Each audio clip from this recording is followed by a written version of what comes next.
Hello, YouTube fam. We are here with another live interview today. Here tonight, we have a special guest that I personally had the pleasure to meet at the Galactic and Spiritual Informers Connection Conference. But her name is Alison Rose, and she is a beautiful soul. And I called her Empress straight up.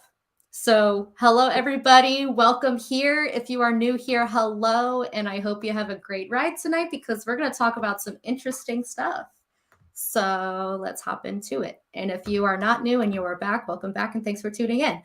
Alison, thank you for coming on tonight. Go ahead and introduce yourself to everybody. Thank you for having me. Of course. Yes, my name is Alison Rose Grace, and I am the Empress of the 7th Golden Aquarian Age. And when we met, that was the first thing that she had said to me. And it was very funny because that was a title that I was publicly shy to embody. And when God, Source, Creator said, you need to step into this role, I was like, what? Like, okay, like I'm just going to go meditate. And so she was the first one to actually recognize that energetic signature that I was carrying within my biological DNA.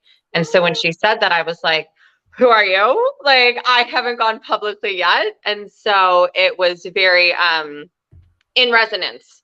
And this is the time that we're in. So a lot of stuff happening since the conference, and it's been very challenging because the conference was a starting point.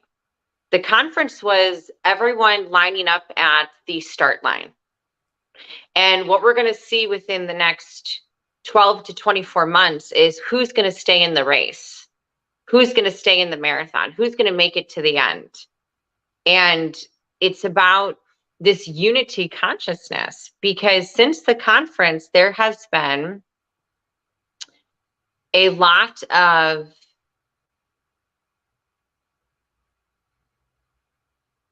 attempts for division.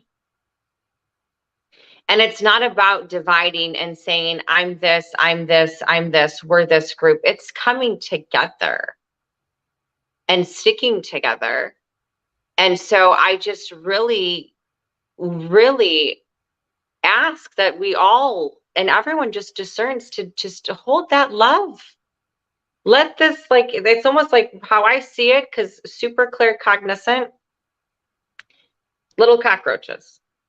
The war's over. The light has already won. But the cockroaches and the parasitical entities and energies, some of them don't even have form. They're just trying to kind of get in where they can. So there's no longer for us to hold this hate, judgment. We have to let it go. It has to be this oneness. Because I don't know, for you, I mean, have you seen, I see a lot of people talking the talk, very few walking. Yeah, absolutely. So that's why it's like, okay, conference was great, beautiful, so much great happened there, so much family reconnected, so much Starkin reconnected, over 200 ships outside, over 40 species inside, you know what I'm saying? So it's like, this was very beautiful, but now it's like, who's going to stay in the race, who's going to do the work, and who's going to move forward? I think we're all going to carry on and move forward, honestly. Yeah. With the passion that we have towards this, we're all going to end up at the finish line. Yes. Oh, we already, and absolutely, that's the thing. We make it. That's where it's like, I know that, and I see that, but it's navigating these times, because we still have that, as like they disclosed, false flags will be thrown. Why we were brought together, why we sat in circle for 3 days, was to prepare to know the truth and to stand in our sovereignty. So when false flags are thrown, we, as pillars of who we are, say, nope, no thank you, and hold it down in our communities and our sectors of where we are on the planet. Yeah. We got to keep down that strength. Make sure Absolutely. Absolutely. Mm-hmm. I love that. Hell yes. Oh, yeah. Well, then let me ask you to get to know you a little bit on the spiritual side. Yes. What were your first experiences growing up of the quote unquote paranormal, which, yes, can include anything that you see, even UFOs? So I was born in Michigan, and I was born as an awakened starseed. Like, I had my star family come to me, and I thought that was normal. Like, I was like, I had my earth family, like I've seen them, but at night, my star parents would always like come and look at me and check on me. And I was like, okay, like, that's cool. Like, so I've always had that deep connection and relationship. As I got older, like 4, 5, 6, and started voicing this, my parents were like, no, this is your dreams. Like suppressed it, heavily suppressed it.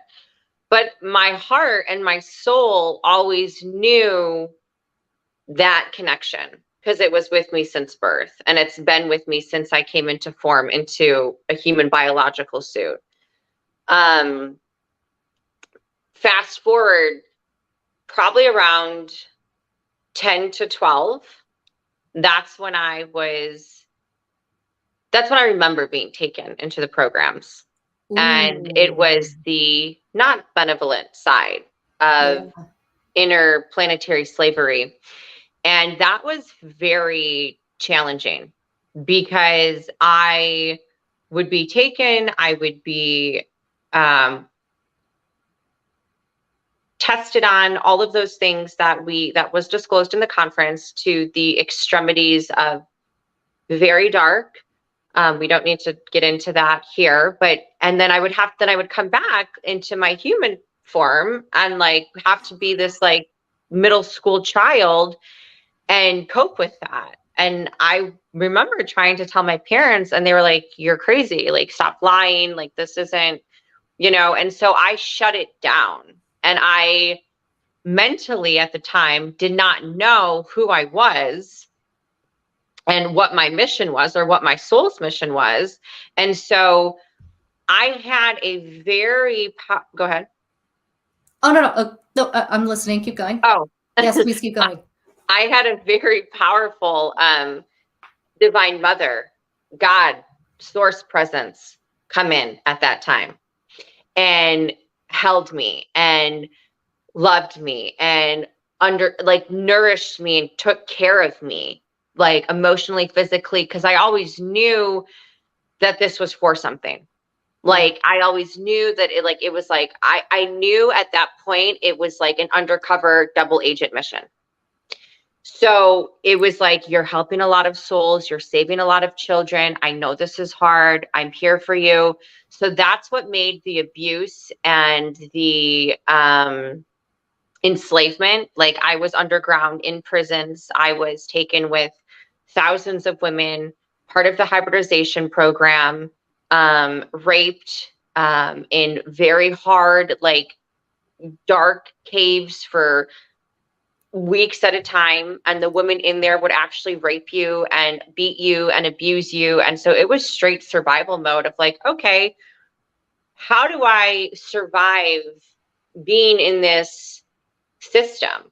And it was just crazy. like an incarceration system where we had orange jumpsuits. It was, we were kept in glass cases, and when you were bought, then you were allowed to get taken out. And me and a couple girls actually escaped 3 or 4 times.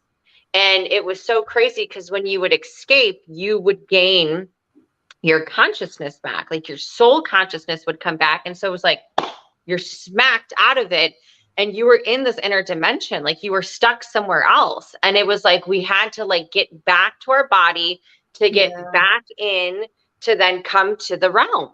So it was going through that and then balancing out, okay, returning, and like it was so much going on.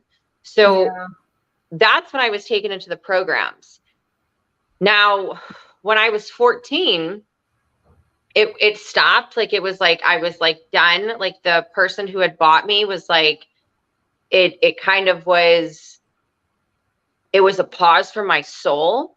And also that's when the spiritual part of like Divine Father, like we had enough intel, because I was a biological recording,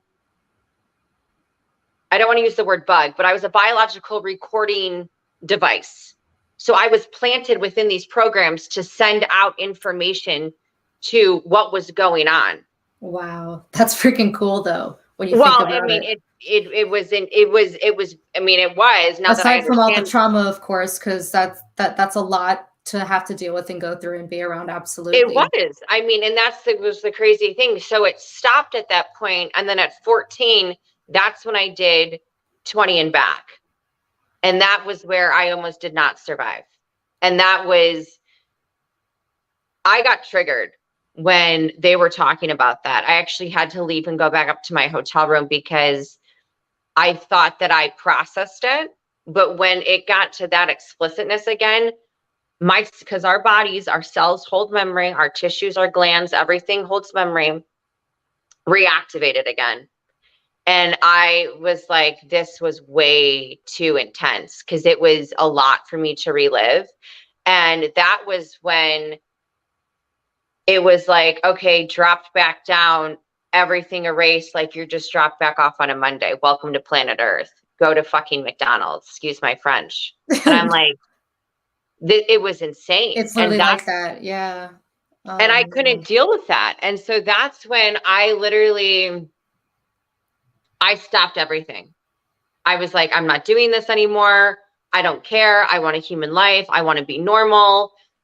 Cancel, clear all contracts. I don't care. Like, I shut down my soul. I cut myself off from that spirituality. I cut It was a myself off. lot. It was a lot for you to go through. It was a lot where it was too much. So I literally cut it off. And that was when it got really dark. And that's when I can relate to a lot of highly awakened starseeds who have not survived, and who have taken their life, and who have turned to drugs and alcohol and self-medication because it's too much, and that's the path that I went down. It got to the point where it was suicide attempts, because I could not physically understand or process or be a multidimensional being and live in this society where it was like, so yeah. So it's always been there. And by the grace of God, I did not take my life, because that spiritual part kept coming back and saying, listen, I am here. I am your creator. I am with you. This is who you are. This is who you are. And so that was like this nurturing, mothering energy that It's just like kept, exactly what you needed too. yeah, it kept saving me, literally. So it was, and that's the connection that I've maintained. And that's how I come to understand God. I was born and raised Catholic, and the God that I was taught was not the God that I was experiencing. Yeah. That's got to have been quite a ride, especially growing up, because you're not sure if you should follow your parents' practices or what you're experiencing through these dreams and visions, memories, etc. Because going through 20 and backs, I've heard, can be absolutely traumatizing, especially with what Tony Rodriguez and John Charles were talking about at the conference, and even Space Cat, who actually mentioned in the chat that she resonates with you very much, and to thank you for sharing. She says, I've done 12, 20 and backs, and I have a scar on her back, on my back, from an energy weapon. That's crazy. Yeah. And I just got chills when you read that. And we probably had served together, sweetheart. And I love you, because when they found my body, it was so intense, because when you do these 20 and backs, and what people need to understand, because they're like, oh, because my mom was like, you were with me the whole entire time. I'm like, yeah, Mom. And do you want to understand something? That you were part of that attack. When you watch these Men in Black movies, and when they can actually wipe everything, that's very real. Yeah. So when you are on these 20 and backs, it's not like the physical Alison Rose that you're seeing right now is on Mars. They take your consciousness and your soul and they transfer it to a super soldier body that activates something. So I tell people it's almost like when you watch Men in Black and they unzip the suit and it's like this little alien dude that's like working the controls. It's literally that you're put into a different body that you're activating, and it's the super soldier body, and 90% of it is like a chrome and a metal component where the neck up, this is the only thing that's human, and they make the actual face and flesh look like you or an avatar of you. But if you are in one of these missions and you get killed and not retrieved and just floating in space, then they will come on this plane, and that's where your child goes missing. Yeah. That's where the actual body of Allison then has to be taken, and or she gets into a car accident, or something horrific has to happen to the human Allison to explain to the human parents why that soul is gone, isn't there anymore. And so a lot of people, I mean, I don't want to speak into it, but a lot of people and a lot of children have had that happen who have not survived. And when my soul, because I wasn't lost, but after the wars were over, how my body was recovered, I floated onto a enemy ship, and it was like, what the, and they were like, what is going on? Because it was there, it's over. There was nothing there. There was no more. And they lowered me down, and I will never forget when they were lowering me down, they were like, you need to be so careful, because I had so many implants of like bombs and like just God basic. forbid something goes off the If something went off, it would have Oh, just disrupted no. everything. And this happened, and this is what was so crazy, because I'm laying in my bed in San Francisco, and all of a sudden I start convulsing. I start having this because they recovered my body. Again, too, time and space doesn't exist, you guys. It's only on this planet. So we're living in a quantum parallel. Everything's happening technically at once, whether you're 300 light years away or whether you're within our Shisheta, our Milky Way. So when they recovered me and they're taking, I physically felt I was in bed for 14 days. And I'm like, what? And I had, again, this is why it's important to keep in contact with source, with God, with creator, with whoever is breathing life into you. I'm like, what is going on? And that was when it was a full, okay, merging the soul fragmentation, everything coming together.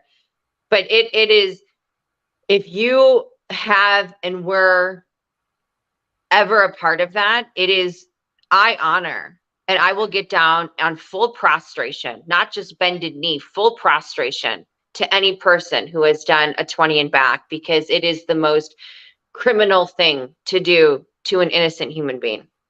Absolutely, because you're literally the mind is confused at that point because you don't know which reality you're living at that point. It's literally 100%. fucking with your mental. Randy Kramer, who was the first one to publicly come out and start talking about it, I mean, he has a wife, he has kids, they live on other planets. I mean, he was the military part of it, where he actually wasn't like actually, so he like was like, I mean, we're on Mars. Like, I'm gonna go I'm here for 20 years. I'm gonna have a family. I'm gonna have children. I'm gonna, so there's people who've had experiences where it wasn't a severe trauma, but if you were a soldier, you were wiped. Like and then it was like fragmented, because you cannot take something that is made from God's source energy, and even as much as you try to erase it, you cannot play God. You can't. And that's why it's so important, even now, where we're having all of the galactics and the Starkin who are benevolent, who are here to help, come back. They will tell you, I am not your God. I am not your savior. Do not bow to me. They hold up a hand or a peace symbol. That's it. And if there's anything or anyone of any being that is putting themselves on a pedestal, run, because like I told you earlier, there is no third party between you and source. And even the galactics were made by source. So it's like, and they say the radiant one. When I sit with them in council, it's glory in the light of the radiant one. The radiant one. They don't use God. It's the radiant one, because that's all they see. And that's what I'm saying. God is not some old man sitting on the cloud. God is the most intelligent, infinite consciousness field that literally is just light upon light upon light upon light upon light. That's it. There's no form to it. You know what I'm saying? So it's like, you have to understand their perspective. And again, too, human species, we are a very young race. We are. Super young. Yeah. I think we're the babies, honestly, in this universe right now.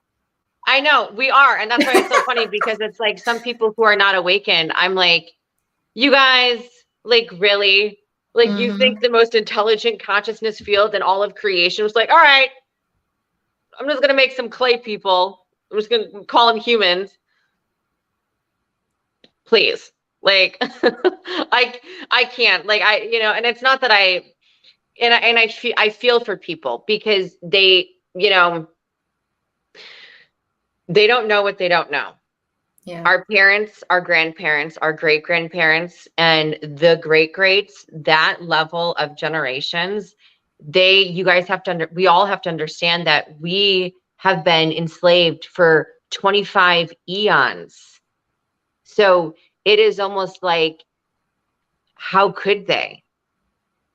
And how can we expect them to, you know what I'm saying? And even I hold a council, and I sit in council, and there was 2 council members that could not see the 2 Arcturians that were very sitting with us. Why? Because their cerebellum was not plugged into their anterior cortex, which is in the middle part of the brain, which activates the conic vision through our eyes to see beyond dimensions. Our eyes can't even see the full color spectrum. Yeah, no. So our frequencies are so limited. It's disgusting. Well, you have to go through, and well, here's the thing. You have to go through an activation and a reintegration. So when people read like, okay, Alison, what do you do? And I list it out, like DNA and RNA activation, crystalline DNA telomere merging. Those aren't just words that I'm pulling out of my head. That's an actual like circuitry that we have to go through in your endocrine system and in your organ system and reconnect, because we were made. I mean, if anyone, and this is what fascinated me, because I had to understand when all this was going on, I had to understand the science of it. I was like, that's cool. I get the spiritual part, but you know what? I was born and raised in Detroit. I'm a Midwesterner. If I got to see it to believe it. So the science aspect of, if you're going to tell me that I have 5 bodies that I can't see, and if I'm this energetic consciousness field that can go all these different places, it needs to land. It needs to be tangible. I need to be able to experience it. And God's source energy was like, go within. We were made to have access to the higher realms, and everything is within us. We are a walking around radio tower. So we can tune our frequency and tune the ability to peel back the layers and to peel back the false matrix that is no longer. So it lives within our endocrine system. It lives within our central nervous system. It lives within the nucleotide bases in our DNA and RNA. It lives within our brain stem and our cerebral spinal fluid. It lives within our blood. Hello. Hence the biggest thing that they just tried to do with the whole pandemic. You know what I'm saying? Because they were trying to change the crystallization in the blood. They were. There were a couple videos of Bill Gates going around the internet of him explaining that stuff too. Because at the end of the day, we know that stuff was absolutely used as a weapon. 100%. In 1991, the year I was born, Dr. Bob Beck came out and said, The Third World War will not be with guns and fire and bombs. It will be a biological and psychological warfare. And again, why they gave me to come full circle on Empress, I kept asking, where is this? Where are these people? Where are the tribes? Where is the new earth? God's like, it's you, babe. Go start calling it out. Go start gathering. Go start bringing people together, because it's no more. And the sense and the reality of when I have to, as a 31-year-old woman, sit in my apartment hooked up to a blood electrification machine that I had to get sent from 3 different countries, because if you ship it here to the US, they'll completely dismantle it and then put the technology in, and sit there and run a frequency through my blood to kill any parasitical or any bioenergetics or any nanotech that's being pumped out and streamed before I leave my apartment. And then if I leave my apartment, God forbid, the chemtrails. But then if I go into Whole Foods and I buy chicken, it's not even a chicken. There's 700 ingredients in chicken, and it's just supposed to be a roast chicken. And so it's like we live in a world where the education system is grooming the children for slavery, which is attacking them on their gender, which is causing mental health disorders, where we have fake medicine, we have fake news, we have fake food, we have fake Botox fucking Barbie people. So it's like we're at a point now where that is crumbling. The real people are emerging. And it's like, hold fast, set the stake in the ground and allow no more. You know what I'm saying? So that's why even too, like with Black Friday, it bothered me, because I'm not doing that. I'm not getting involved in a gotta buy. Stop the consuming and start the healing and the regenerating. And instead of consuming and spending, come in and let us sit, because that feeds into these old systems. And that's not the new earth. The new earth is where we all can have our heart's desire, our genius activated, and we can live for a living. You can receive an energy exchange for doing what you actually like to do. But we're not going to see that if we keep pumping our time, our attention into old systems. That's why it's challenging, because people want to see it now. They want the galactics to come and like, oh, come with your ships and come with your med beds and come. And I'm like, I love you, brothers and sisters, but let's stop giving away our power. You don't need a med bed. Activate it within you. Now, for people who are severely sick, who have cancers, who have a lot of chronic illness, absolutely. Absolutely. But what happens when you go into those med beds is you lay down, and you can actually do it multidimensionally. I walk all of my clients through it. You can lay down and you can have them come to you. And I even told our dear sister Kat in the chat, remember? I said how to activate them. You call in the Arcturians, you call in Shalinar, who is a powerful 12th dimensional healer who is specifically here to help the human race, specifically here to connect the circuitry. I can't do that all at once. You know, that's why I tell everyone, even at the conference, it is now our responsibility. We are at the start line. That conference was guns are off. Now we are in it. Okay, we're jogging. It's not a sprint. It is a marathon. And as we're in this marathon, we need to understand, how do we stay in our form, holding the light, being the light, but also making sure that our systems are activated, and being the spiritual leader, and being the pillar of light, and being the beacon of hope and truth for people that are in our ecosphere. Because there's so much that's happening. They're not here to save us. Gaia is going and already has begun her ascent into the next sphere of the multiverse. And whether you're a human, a dolphin, a plant, or a rock, you're changing. And that's why we look at the mass general public who aren't even aware of some of the dialect we're having, who are like, well, I'm starting to feel different.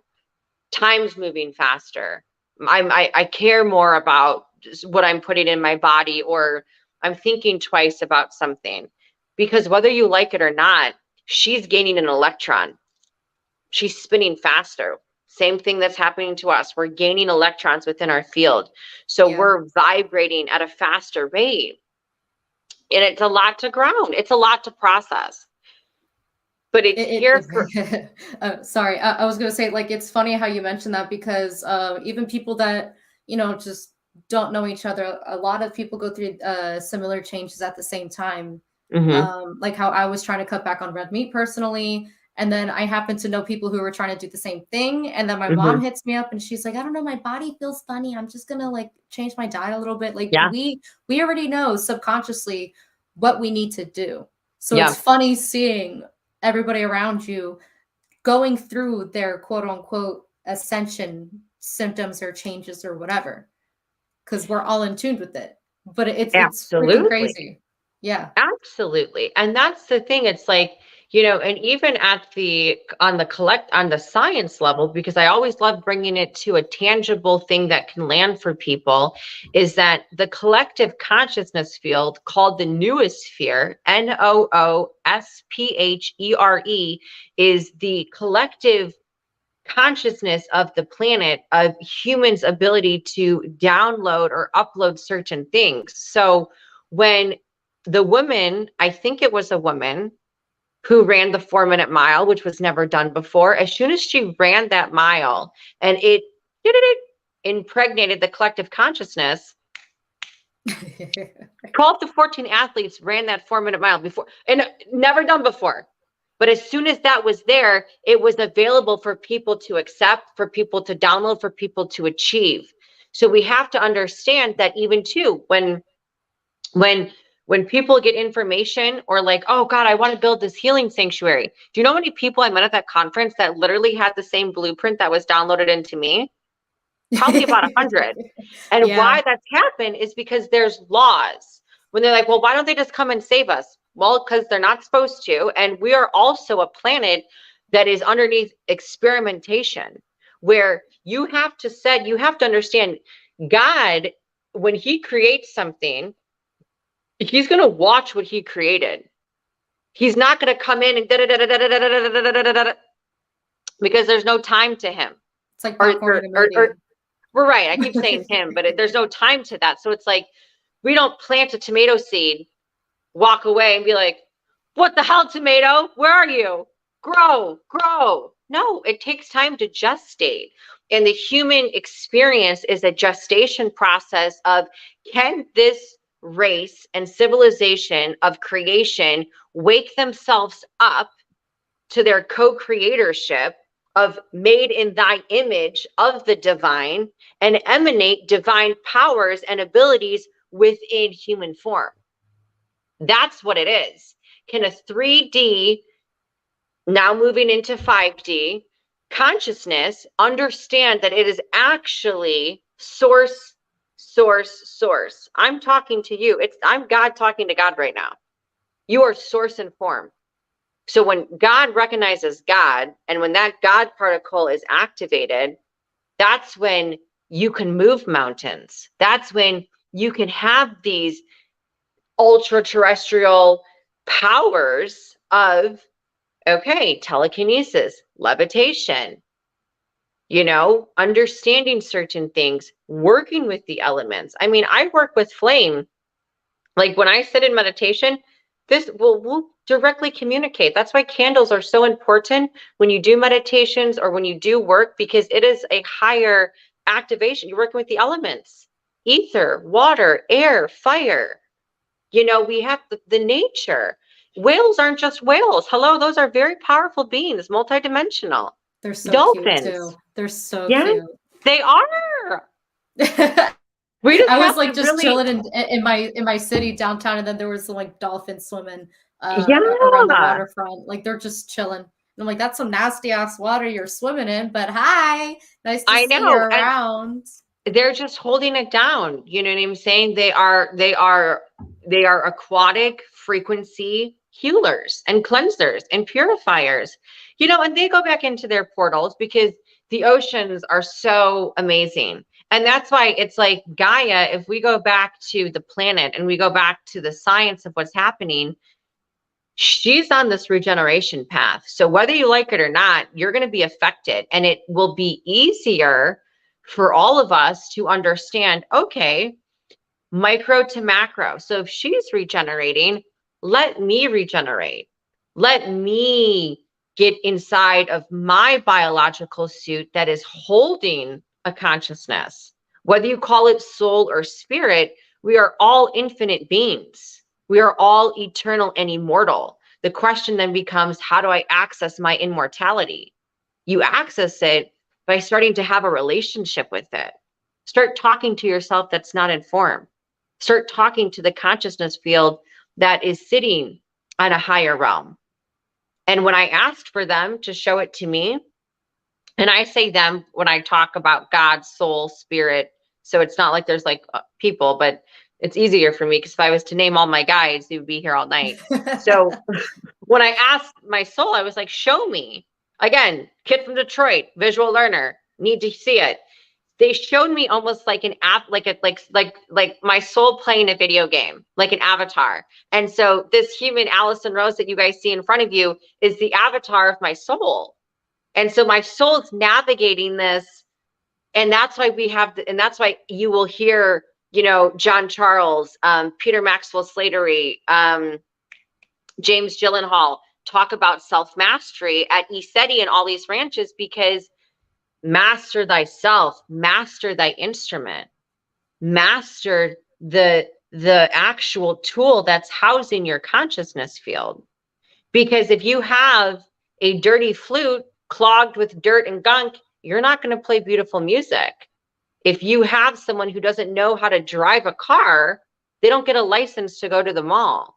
So we were never taught how to drive the vehicle of the human biological suit to actually communicate and have the immortal self come down here.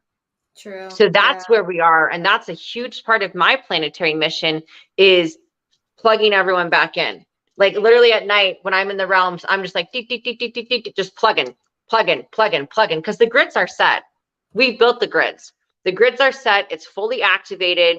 You know, the seventh golden Aquarian age is full bloom, full access to it. Everyone has access to it. It's just a matter of sitting in meditation, and don't even call it meditation. Do it in your bed before you wake up, but just become aware and start building a relationship with source and with your immortal self, not the finite skin suit. It's so important.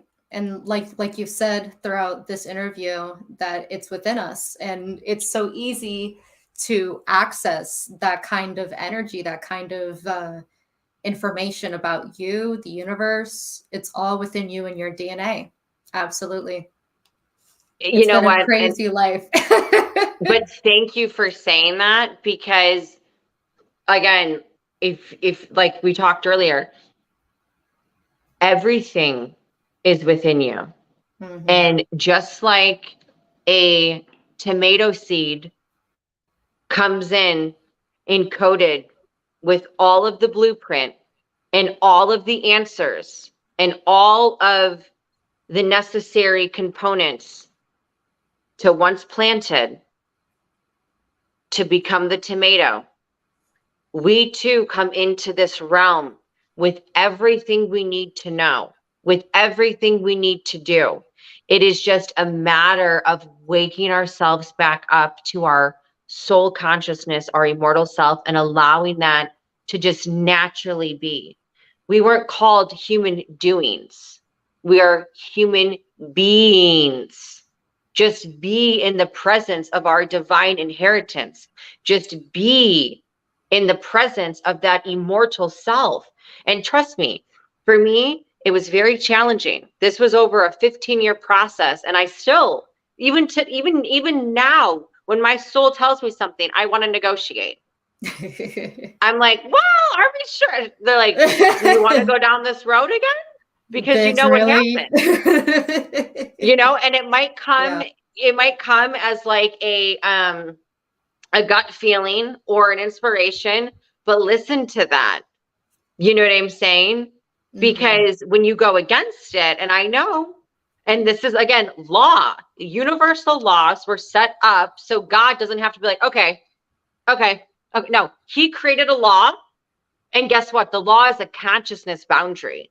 So when we work with the laws, then the laws will work with us. But if we're like, okay, I'm going to ignore that, then it's going to come back to us. So that's why you have karma, or you have, the law of resonance of, okay, if I'm going to resonate at this frequency, then guess what? Everyone else on that resonance field is going to come into my reality. Okay, if I'm going to tune down to a lower consciousness field, then I'm going to get some pretty funky stuff going on. Law of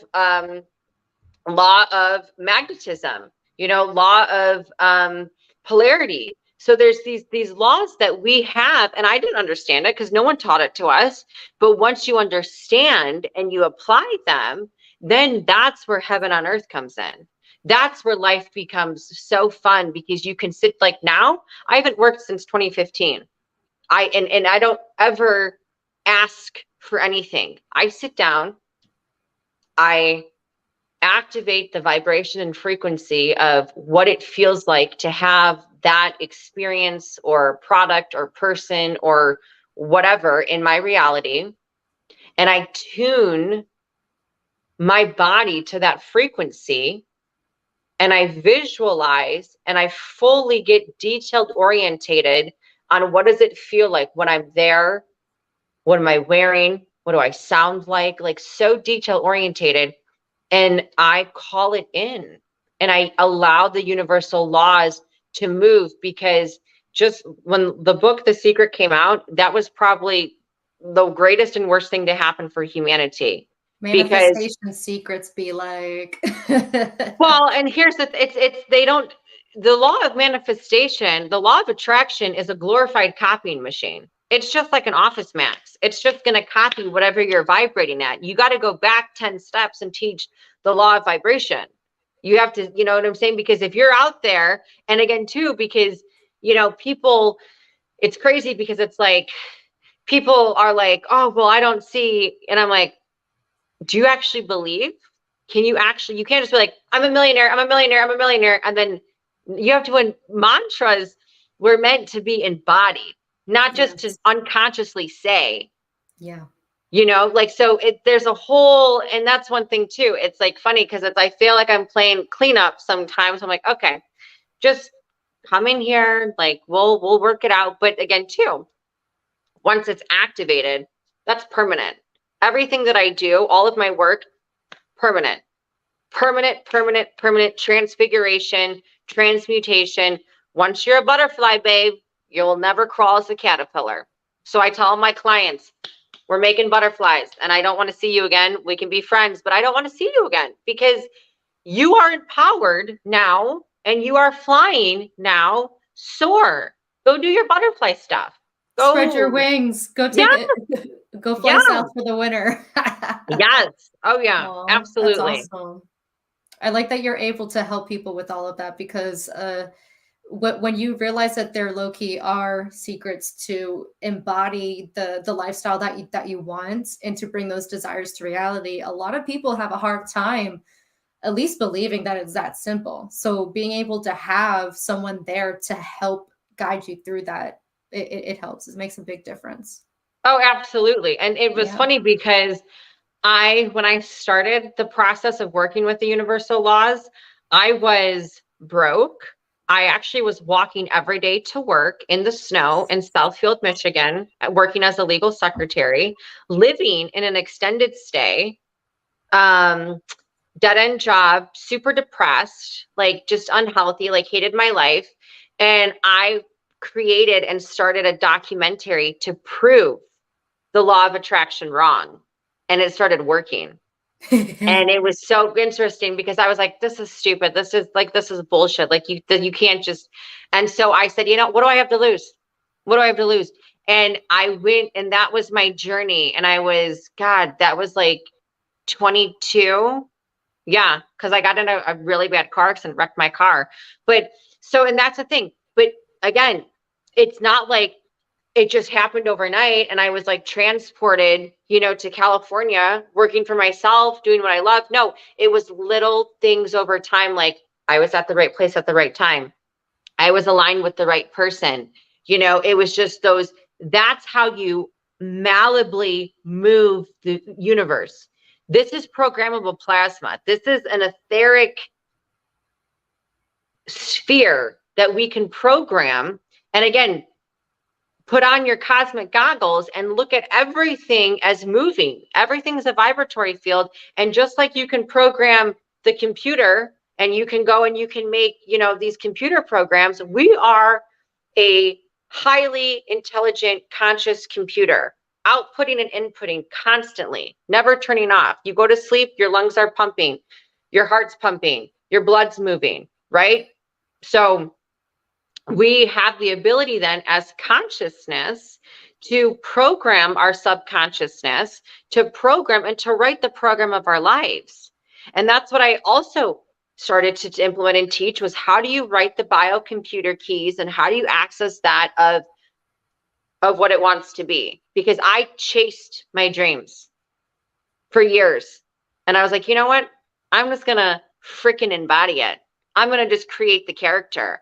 So I hacked the system, and it was literally going in to my subconscious and saying, I don't want that. I want this. I don't want that. I want this. I don't want that. I want this. And coming up with this avatar, with this life, with this vision, and then actually living from that vision every single day. I did not allow the environment to dictate who I was or what I was. I held that vision, I held that environment, I held that program, and I activated that program. I sent energy to that program every day, constantly. I know that I'm working for myself. I know that I'm living in California on oceanfront property. I know it is law. You can't tell me otherwise. Like believed it to the point of my hair is dark. Like, you can't tell me this is blonde. And boom, boom, boom. And then there was like, this person came into my life. This phone call came in. This check got mailed. So it's that weaving. You have to take the first step and then allow the universe to respond. But people want to sit back and just think that the universe is just going to drop, their vision board in their life, where it's like, no, you have to consistently put an energy flow. Everything's energy. So build that current, You're the one that's going to bring the realities to you, not exactly the universe. So it's like when people ask, why hasn't the universe given me what I wanted? And it's like, well, ask yourself that. You're telling yourself the universe hasn't given it to you because you are telling the universe not to give it to you. Therefore, you are still doing it. You are still the one initiating it. Exactly. And that's why it's words literally are the biggest hack. It is. And words are so important. And when I started to measure, I was like, oh my God, like I actually speak really negatively. Like during that research project of proving this wrong, I started to counter. I was like, God, like and that's why everything has to be positive and has to be, because creation source is divine love. God is LOVE. That is the highest energetic field that will transmute anything. I can look at the most demonic, dark entity and I will embrace that with love, and I will send it, and it will literally dissolve in front of me because it cannot stand that frequency. It's like putting peroxide on an infected wound, just eats the pus. Yeah. So that and because that's what creation is. You can't create from, any other field. And if you do, it will be distorted. You know what I'm saying? Like, and that's why even too, when love making, the original form of bringing life into this realm, is a beautiful act of communion, of coming together, of that unity of God experiencing God, you know. And again, too, if we go look at the Eastern philosophies and all of the beautiful cultures, those weren't just, I mean, I remember as a kid, I like got a book and I would like look at like Indian, like, you know, like tantra poses. And I'm like, God, this is crazy. But they weren't doing it for like sexual pleasure. They were doing that because that actually ascended their consciousness. And Yeah. sexual energy is very powerful healing energy. Yeah, it is. But it's funny because in America, or probably in a lot of countries in general, just we're at a point in time where we've seen that become almost like a forced joke. Like the act of intimacy has been blown out of proportion to become a game almost. Yeah. It's Yeah. very terrifying. And you With know that what? at And least, it's but very, they've done it on purpose. Because yeah, again, too, just absolutely. like how they kept Divine Mother away from us on purpose, because who do you think birthed Divine Father? Hello, right? So and I tell people who are like, nah, I'm like, guys, you have a masculine and feminine aspect to yourself. A flower has a masculine and feminine aspect to yourself. That doesn't mean you have a penis and a vagina. That means you have an energetic field. A battery, for Christ's sake, Has has a a negative masculine and and positive a aspect of itself. So if you really yep. want to get kooky, let's get kooky. Because it's like, you know, like, and that's the thing too, because people think like, oh, male penis, girl vagina. No, it's an energy field. It's a polarity field that, okay, yes, the human being of the human creation has a sexual organ associated with that, but in other species they don't. Yeah. In other No. species too, they don't. And the flower has both. I remember in science class, like doing the cross pollination, like having flower Yeah. sex. You know what Yeah. I'm saying? So it's Yeah. like, you know, and even the seahorse, the man carries the child. Yeah.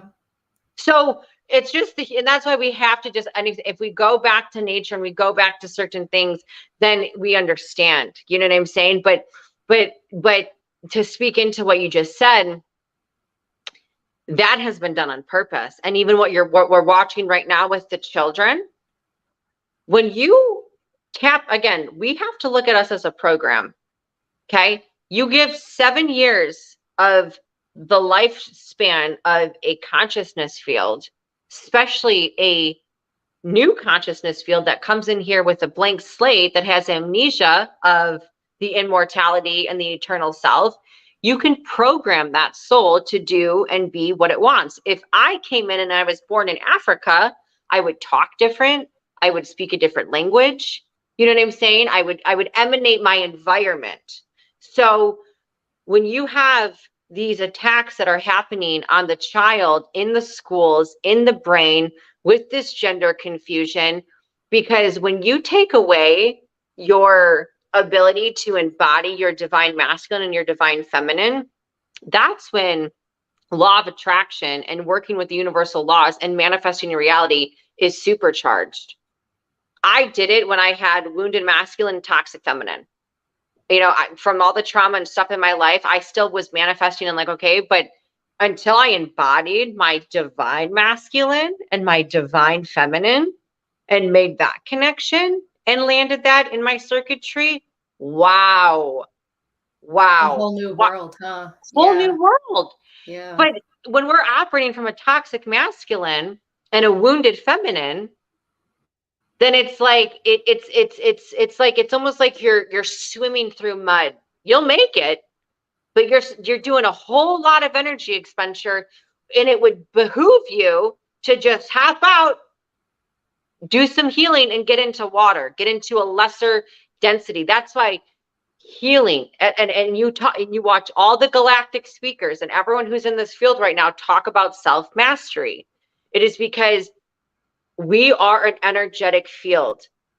Energy goes somewhere.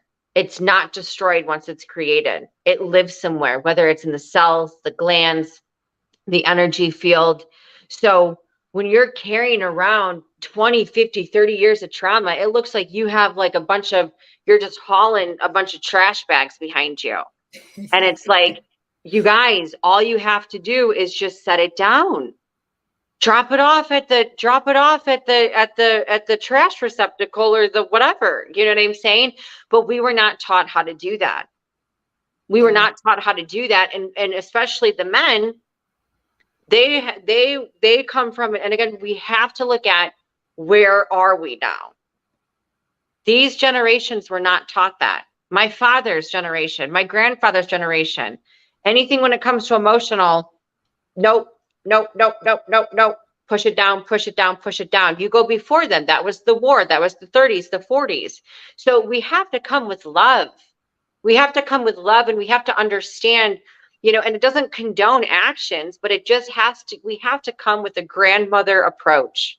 We have to come with that divine mother, Mother Mary, Kuan Yin approach, and it's unfortunate because we have these people and characters in society that are like, be this, this I'm a feminist, I'm a female, I'm a bad Barbie, dominate, whatever. And it's like, you are a wounded woman and you are severely hurt. Talk about and that, I will baby. love you. Well, I don't know these names, I mean, and it's all, and then it's like, and it hurts me because it's like, God forbid that that's what our children and the 7 generations after us, that's what they're emanating to be. I don't think so. I know, it's terrifying. Looking at how different just the generation beneath us is. It's very fucking terrifying because they are not interested in anything, like at least for their own advancement and well-being. Well, and that's why I feel, especially the women, we have a responsibility to come out and be the new role model. Yeah. My biggest thing is like, the Kardashian empire, that is a joke for me. I am the flame to that. I will burn that. And I won't burn it and by attacking them. I will burn that with the divine love that I embody. And I will say, sisters, come sit. Do you know who you are? Those women don't even know their soul. They don't. Oh my And goodness. and that to me is so sad. It breaks my heart because and that's why even, and we'll take it down to reality here, where even women in our own fields, or even men who have to put so much on, where it's ego, ego, ego, ego. And I'm like, I love you for just being you. You don't need to do that. You don't need to, because, and that, when you see that in the world, that is a person who is so hurt, that is so confused, and that is so lost, because and everyone who's watching knows that when you come in contact with somebody that's embodied and someone that's walking the path and that knows their soul and is connected, you feel them. You do. Like that whole ass conference, every single person's on the path. Yeah. And you're like, wow, your authenticity, your truth. You know what I'm saying? So that's where it's like, let's get our energetic clothing right. Let's get our energetic signatures right.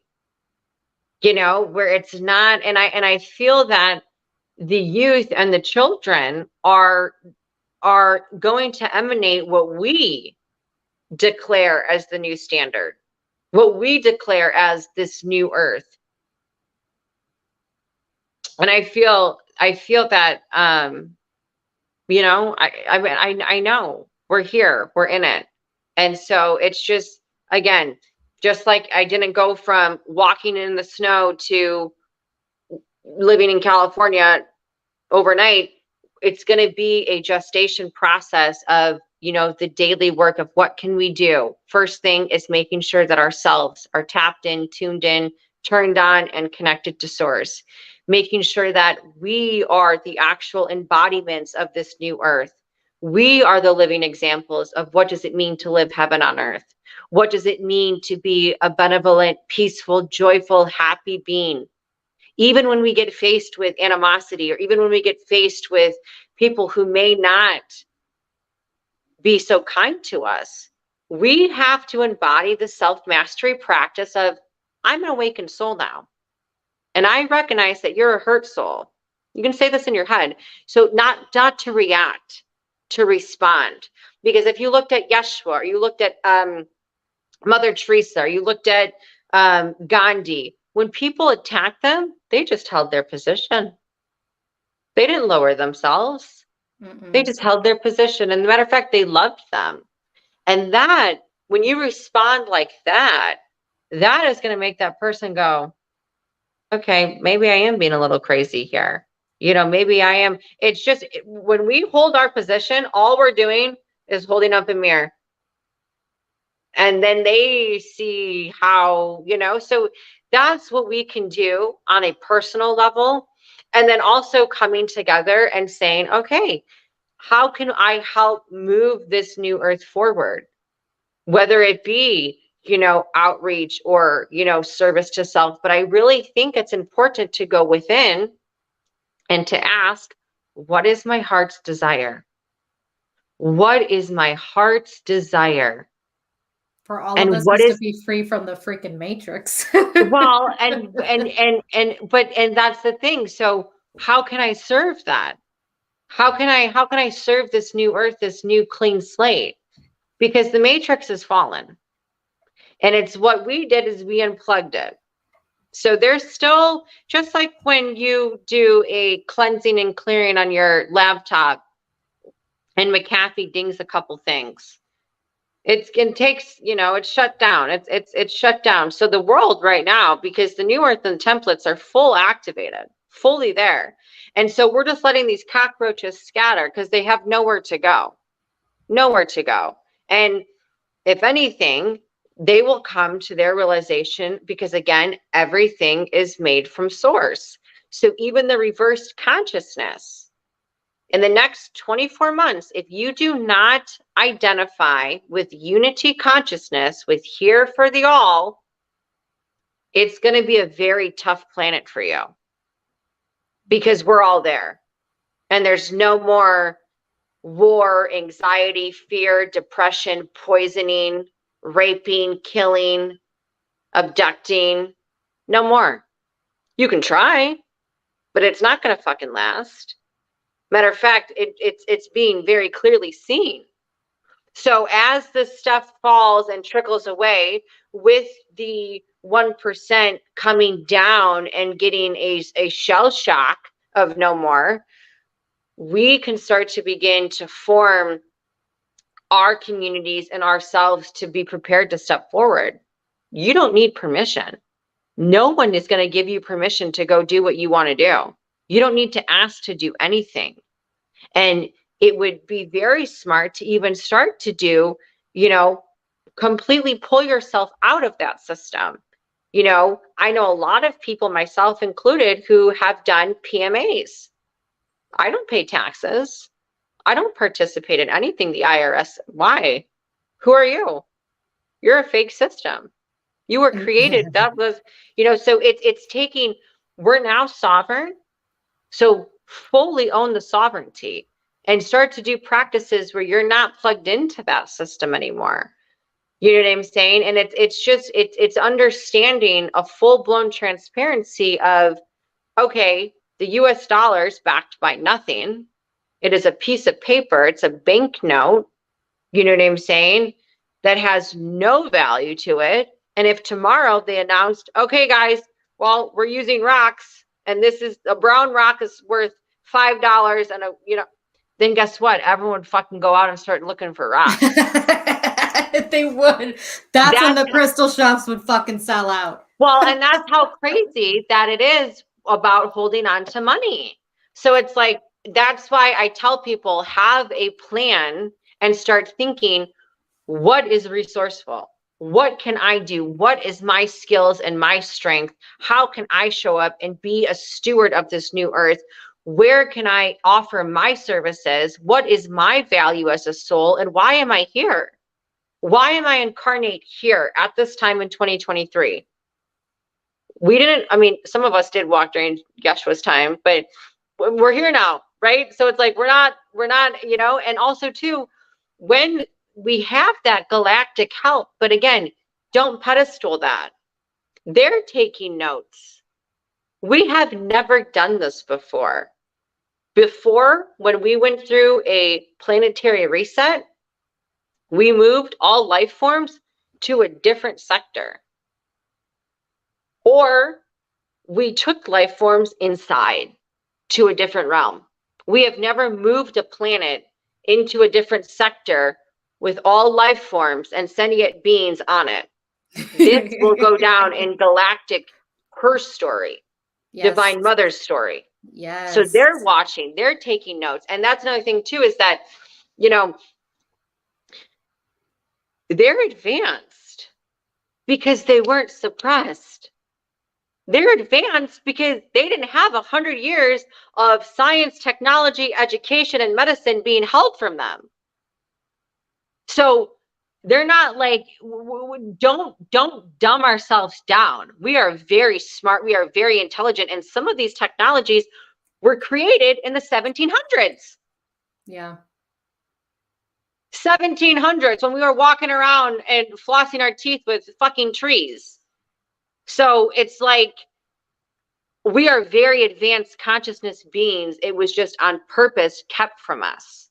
Yeah. So they're also saying, look at how intelligent you are, because some of these advanced civilizations, and I say advanced civilizations because they have technologies that we have, but was taken from us. We're just getting it back. Dr. Stephen Greer, The Lost Century, highly recommend that film and How to Get It Back, because he is my colleague and we have just been partnering up with scientists and researchers and doctors and, you know, medicine officials who can actually step forward and start to bring it here. It's all private funding because, again, while we're watching that dismantle, we have to build the new earth. We can't have our foot in both worlds and expect it to last. If we're going to do a solid cornerstone foundation and build something for 25 million years after us, which is the seventh golden Aquarian age, then we have to do it right. We're not half-assing anything. No. And that's why this seventh golden Aquarian age, seventh meaning the seventh time it's happened on Gaia. Golden meaning golden energy and frequency activated within all of our DNA circuitry, knowing that gold, because gold, the frequency of gold and the actual activation running through our systems is a purification, and that is a resource and element that will heal, that will connect, and that will allow all of us to be in this unity consciousness. Gold is an element. It is a resource of earth. We have zinc, we have magnesium, we have iron, we have elements inside of us. My biggest practice is elemental medicine. When I work with the client, I do not cure or treat a symptom. I go right to the source. I find out right where it's happening. And it is an elemental wound healing or an elemental purification to remove a blockage. So seventh golden Aquarian meaning that we're out of the Piscean age. We're out of the fire age. We're now in the water, healing, cooling, calming, flow, vastness, infinite. Look at this planet. It's almost 80% water. Infinite age where we can step into our sovereignty and our soul's purpose of why am I here? What am I supposed to be doing? And when people who are like, I don't know my heart's desire. I don't know what, start talking to your immortal self. Start talking to why, to source. Start talking. It is a privilege to be here. It is a privilege to have your health. It is a privilege to have limbs. It is a privilege to take your next breath that we all take for granted. Even working out last night, I was like, it is a privilege to be on a bike right now. Do you know how many people who are decapitated who would wish for a fucking workout? Yeah. So, you know what I'm saying? So that's the level where I'm at, being so grateful. Because, and also the galactics and some of them, they don't have form. They have a different way of being, and some of them are just light. Yeah. Some of them are just different ethers, and they are not made in thy image. That's why the hybridization program happened. That's why they needed the source code of the divine that they don't have. Why? Because everyone's like, why did they come? My mom even asked me, she was like, why? Well, why did they, if they're so advanced, why did they come to humanity? Because we are the only race that was actually made with the original Adman Kadmon, divine inheritance seed from God itself, source itself. They don't have that. Yeah. We are a whole different species in ourselves, like an entire different existence, and just being on this world in itself, like ain't no place like Earth. As crazy and as bipolar that this place can be, quote unquote, that we've witnessed throughout our lives, we have to remember we don't have fucking iPhones anywhere else, or goddamn stickers or LED lights. Like, of course, there's lights in different forms, but we take a lot of things for granted, as something as simple as your breath, which is very true. Just sunlight, especially, people complain that it's too hot, and it's like, well, maybe you need to sweat. Yeah. So, yeah. And that's the thing, because and we're getting back to that. We're getting back to that way of being. We're getting back to the organic way of living with the planet, not on it. Going back to the indigenous ways. Oh, that's so sweet. I asked my angels to click me, keep me out of the matrix and armor of God every day. Yes. Yeah. And you know what? In a powerful practice that you can do is that you can set your energy field. Just like I put on this white shawl, you can put on your energetic signature. If you really wanted to be an asshole, you could definitely program yourself to be an asshole. You'd be like, I'm going to be an asshole today. You know what I'm saying? But if you really wanted to be like a high frequency or emanate, visualize and call in the color. Call in the vibratory field. I want to emanate love. I want to emanate joy. I want to emanate calmness. I want to emanate ease. I want to emanate peace. Feel it, see it. I always call in the white light. Always the white light of purity. And I love this little, I'm just going to hold this up, but it's like, if you could envision the white pillar of light coming down, and I always use the violet ray of transmutation. Violet fire is it's like putting peroxide on pus. Violet fire. So it's like before I leave my apartment, I always set my energetic field. I envision myself in a tube sphere of white light, 54 diameters around me. And then I call in the golden light of the infinite abundance, infinite prosperity, always at the right place at the right time. I do a blue light of shielding, protection, blue sapphire. And then I encompass the whole thing in a violet fire sphere to transmute any parasitical or any whatever. And then if I really want to do it, I enclose myself in a chrome metallic sphere mirroring. So if anything that is not of the highest and divine consciousness, it will be returned back to sender with love. Doesn't even see me. And I tell you guys, that practice alone,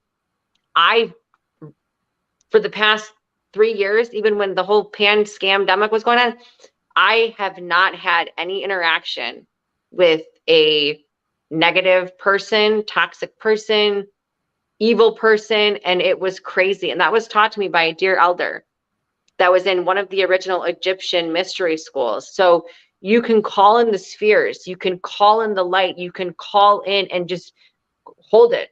Even if and at first when I started doing it, I was like, I don't feel anything. Like, okay, like I'm in a tube of colors, like, all right, like, yeah. But like, really, again, with like the mantras of like seeing it before I actually was living it. It's just, you got to train yourself. You're like, yes, I actually am in a tube of white light.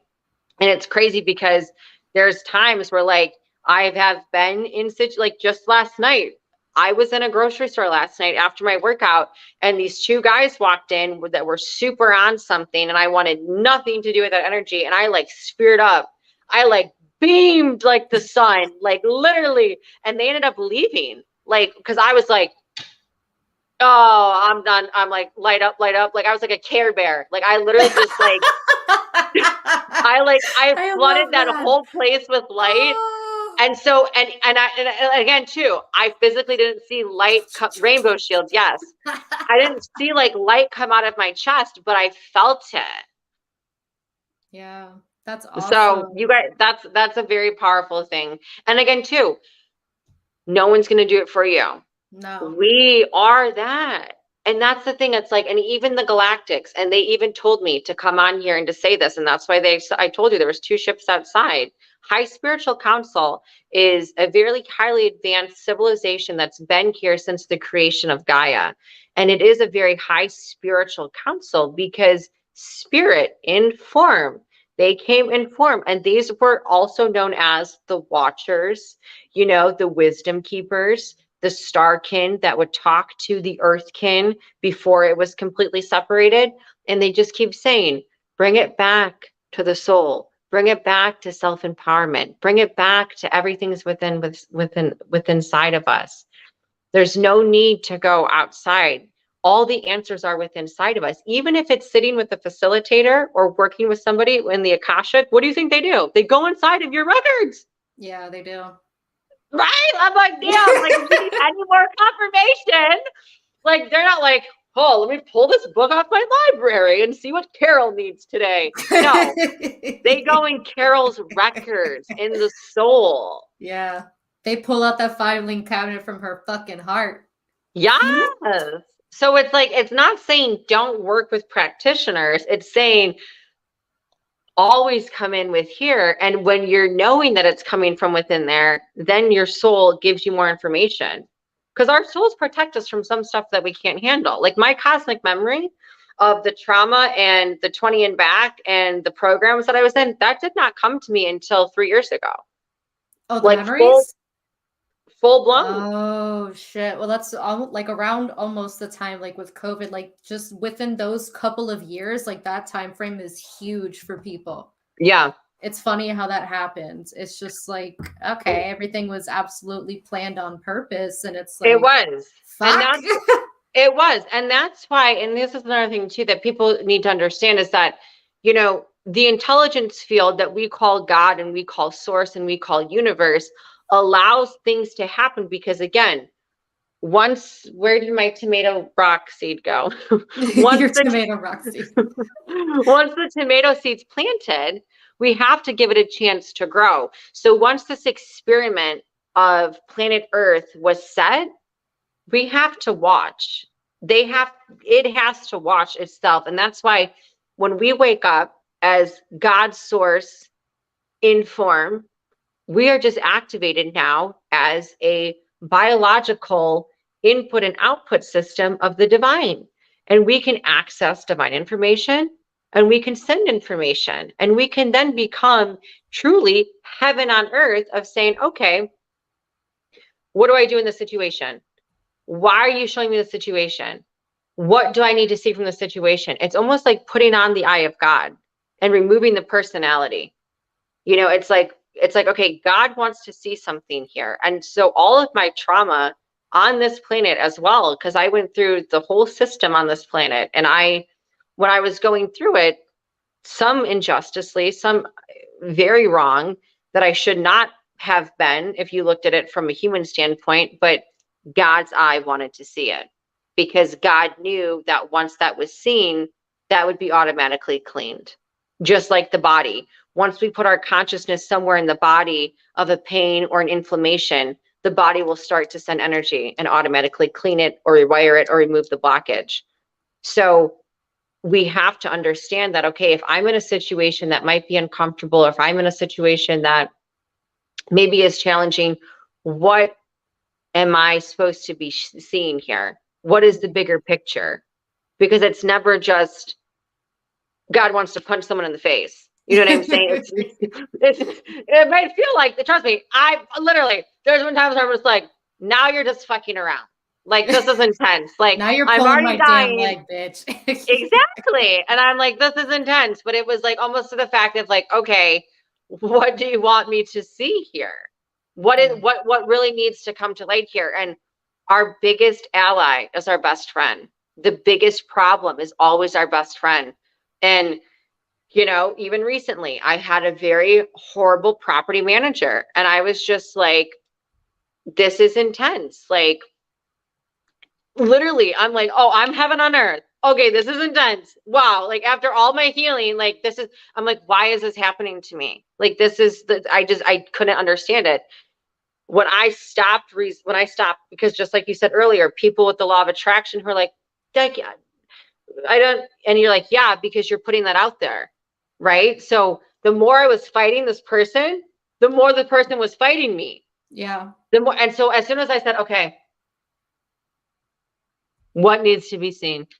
And when I embraced this person, when I embraced the adversity, it opened up and it revealed itself.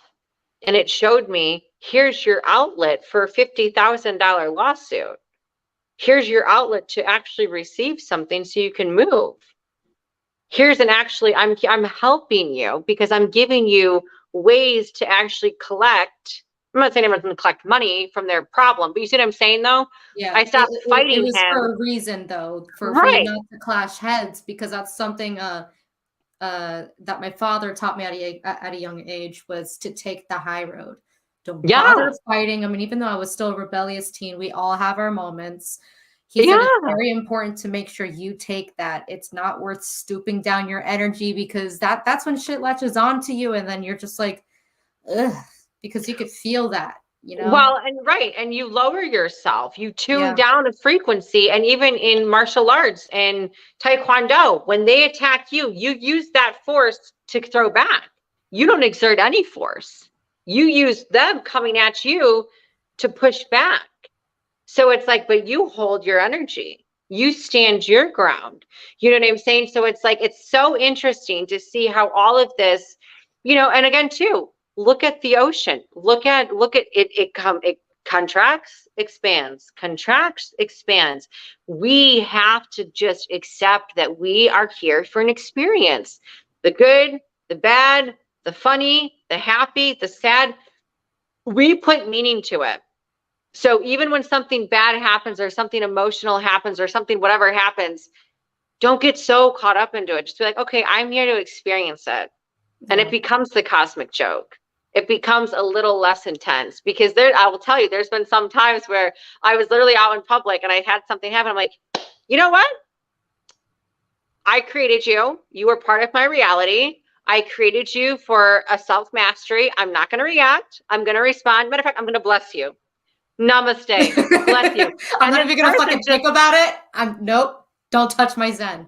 I love it. And he's just looking at me like, this woman is crazy. But then again, I walked away so happy, so calm, so collected. Like, didn't even faze me. So it's like, that's the level of like mastery that we can have, and like hold our composure. And you know what I'm saying? It becomes fun. People might think you're a little what, but it's like, you know what? No. Not giving away my power. Not today. Yeah, no. You have to pass these tests. You can't allow the test to defeat you. 100%. My hair is doing something crazy here, but we're just going to flow with that. Your hair is very long and beautiful and healthy looking. So I know, and I think the whole conference I had it up in a bun. It was so funny. You did. I did. I know I have a picture somewhere. Unless we didn't take a picture. I think Erica sent me a picture. Erica, the first lady. She was looking for me. She was like, who's I told her that you were on Telegram and all that stuff. So yeah, she was able to find you and all that jazz. And I connected with her last night. The picture like she sent me was literally, unless I removed it, she was like, do you know who this girl is, Allison? I found her on Facebook. I'm like, yes, Empress. Yes. Not even Allison, just straight Empress, but I don't have the photo. But literally, you were just happy and smiling, and you had your big ass bun. Yeah. Oh yeah. Oh yeah. No, and that's the thing, and I think that's the thing where it's like, we have to understand, as intense and tough and whatever, bring the fun back into life, bring the joy back into life. Let that divine child and that innocence flow, where it's like, it is a playground. This is heaven on earth. We are taken care of. The light already won. Now it's just a little cleanup, a little, but it's fine. We're in the race. Fuck, we're in the fucking marathon. Yeah. We're there. Like, we already are there. Like, so it's like, there's no need for this you know, intense sadness and this intense, like, oh my God. And like, because then again, like what you said earlier, you will feed in. We have two balloons, right? Are you going to blow up the balloon of grief and sadness and anger? Are you going to blow up the balloon of joy and happiness and peace and being grateful for breath, being grateful for clothes, being grateful for an opportunity to be here, being grateful for your life, being grateful for whatever? Like, just find something, because gratitude is a frequency that invites more. Even if you're great, like, there's been times in my personal journey where in the midst of my suffering, I was literally crying tears. And I was like, thank you, thank you, thank you, thank you. I didn't know why I was being put through this suffering. I didn't understand it on the mental level, on the human level. I didn't care. I knew that God had my back. And I was like, thank you, thank you, thank you. And even just saying thank you, if your human mind can understand it, activates something, activates that divine intelligence. And it's just like, it will open it up. And trust me, like, I'm talking like stuff that I wish upon nobody. And I'm just thinking, and my brain still may not understand fully why it had to be me, but guess what? Helped a soul, saved a soul, cleared some karma, cleared some bloodlines, cleared some lineage. Like, we have to just, again, we have to take that eagle eye look at things, because if we look at it in the video game, playing the video game, it's like, okay, that's Donkey Kong on level 1. We're the ones who are playing the controller. Like, we can't play from that avatar level anymore. We have to play from the multidimensional cosmic level, you know? So it's like, that's why I feel too, of like walking the walk. There's a lot of people that want to say I'm multidimensional, but then complain about stuff that they have full control over. Yeah, especially instead of trying to work on their journey and dig deep into themselves, and they're still a little bit lost sometimes. And coming to terms knowing that we are incarnated alien souls essentially, but we have a lot that we still have to learn for our own selves. But yeah, there's a divine, there's a galactic, and there's immortal. yeah, Right? So it's like, we all have galactic history, because once energy is created, it's not destroyed, it's transmuted. Some souls reincarnated on this earth planet to finish out their soul's monad. Some are Andromedan. Some are a fucking dolphin right now swimming. That's how they came back. So if you came back as a human being and you're walking in 2023, you're very powerful. You are a needed Earth Council kin who is making universal history of taking a whole planet and moving it. So instead of us just saying like, I'm just some human that has an iPhone, no, start embodying who you are. Start actually, you know what I'm saying? And that's why, like, it's so crazy, because when I woke up to my true soul's nature, my cosmic nature, I changed everything about, I mean, some of them, I can't even listen to some of the music anymore, because I hear the parasitical programming that is trying to come through the waves. I haven't watched television in 5 years. I mean, I have movies or programs, or I subscribe to certain things, but you know what I'm saying? And it's like, you have moderation with what you consume. Yeah, because you become, it's almost just like the rose, it happens to dance in front of the mirror and realizes that she's the rose, but her whole life she didn't know that. Her whole life she thought she was some thorn, and all of a sudden she catches a glimpse of the bloom, and she's like, wow. Completely changes the way she walks in the world. And that's what we need to do, is we need to see the bloom of our soul, the bloom of our beauty, the bloom of our radiance, of being this human in form, of being this God realized creation in form, and not just walking around like, oh, I'm just some human. No, like, you are literally power, eternal, immortal, divine, in form. Like, that's like God. Like, I mean, and that's why I say, like, I go out, I'll run on the ocean, and it's like, that's all me here. Like I am all that here. Oneness, unity consciousness. And so it's like, and I don't say unity consciousness of like, okay, we're all one, kumbaya. No, what I mean is that when you say unity consciousness and you actually embody that, everything becomes you. And that's how you work with the elements. And that's how you program plasma. And that's how you move ethers. And that's how you levitate. And that's how you can be a breatharian. And that's how you can actually live multidimensionality here in form on Earth. But you can't say, I'm unity consciousness, and then go cut Kevin off, drink Mountain Dew, and game for 25 hours. Mm-hmm. Like, you know, it's cool. You want to be there. And I love you for wanting to be there, but you're not doing the daily practice or devotion to get there. It's almost just like saying, like, trust me. I wish I could say I have a 6-pack and not go run. Totally wish. Don't work like that. Right? You know? That's funny.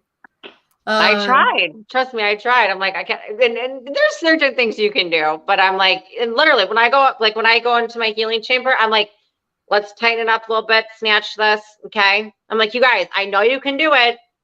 Let's do it. Like, but it's still, you know, you still got to go put in the physical work. Yeah, we have to, unfortunately, even though we don't like to, but we have to. It's absolutely important, or else that's not how we grow. That's not exactly how we learn. So how else are we supposed to grow? Yeah. Yeah, it's the physical, and that's the thing, and that's the grounding. That's why Yeshua came into form. Yeah. You know, and again, laws and certain things. He had to come here to this plane to impregnate the collective noosphere, the consciousness field of you can transfigure. You can. The resurrection was the ability for the world to see that there is no death. You are immortal. You do go somewhere. Your body decays. This is finite, but your soul goes somewhere. Your soul, your light body, you can activate here. Your rainbow light body, what he did with Mary Magdalene, what he did with Egypt, and all of the arcane ancient wisdom schools, which was purposely kept away from us, you know, was a critical teaching of how to activate the light body, which is a direct divine inheritance. Once that light body is activated, you're in heaven pretty much 90% of the time, and you can walk the earth and just be like, because you know. Yeah. This becomes funny to you. This becomes a playground because that's where you are. So just knowing and having awareness is so key. And I tell people, like, even if you don't even know I didn't know what I was doing. I was like, okay, this is whatever. I'm putting on a light pillar. I feel stupid. Like, you know what I'm saying? But like, it started to work and emanate, and that's how the universe works. But you yourself have to show up, just like you have to show up to the gym. If you don't show up and put in the time and the practice, you're not going to be physically fit. If you don't show up and put in the time and the practice, you're not going to be spiritually fit. Can't run the marathon. You know, you're going to be sitting on the sidelines waiting for someone to save you, and it's not going to be how you really want it to end. We all have to save ourselves. This is something that is not bought and not gifted. It's earned. Yeah. Through hard work, especially. Yes. Yeah. Absolutely. Absolutely. Well, Space Cat in the chat had a question for you. If anybody in the chat has questions for Alison, please feel free to drop them in the chat. We'll bring the interview to a close in a couple of minutes. But Space Cat wanted to know if you've had any near-death experiences. I died when I had my daughter in 2020 and went back to source. Was pretty bummed when I got sent back. It's understandable. Yeah. I had a near-death experience, but yeah, my NPE it wasn't like how most people experience them. mm-hmm. during some very traumatic things that was going on that happened to me in the physical, I completely left body and my soul like fragmented because I just could not obtain like just couldn't be there. And so I remember leaving my body and going up to a heavenly realm and looking down and watching what was happening and just knowing that this needed to happen for my soul's mission to be able to transmute and to be able to address it. And then it came back into form. So it wasn't a traditional. I mean, I don't even know what a traditional NDE is, but that was mine. I left my body when stuff would happen to me. I've heard NDEs can be all kinds of crazy shit. I first heard about it in I think middle school. Mm-hmm. Late middle school. Our science teacher was talking about it because he had a little bit of interest in psych. So he would talk about some people, like just their emotions and shit from it, and how some people would see lights or see beings once they go beyond. Mm-hmm. And then they just feel like their soul slingshot back into their body. Like they feel all the pressure and the energy of being thrown back into these bodies. Mm-hmm. It's crazy. But it's Yeah. awesome. Yeah. For me, I don't remember too much, but I just know that I drowned when I was, I want to say 8 or 9. I remember laying at the bottom of the swimming pool and just chilling there.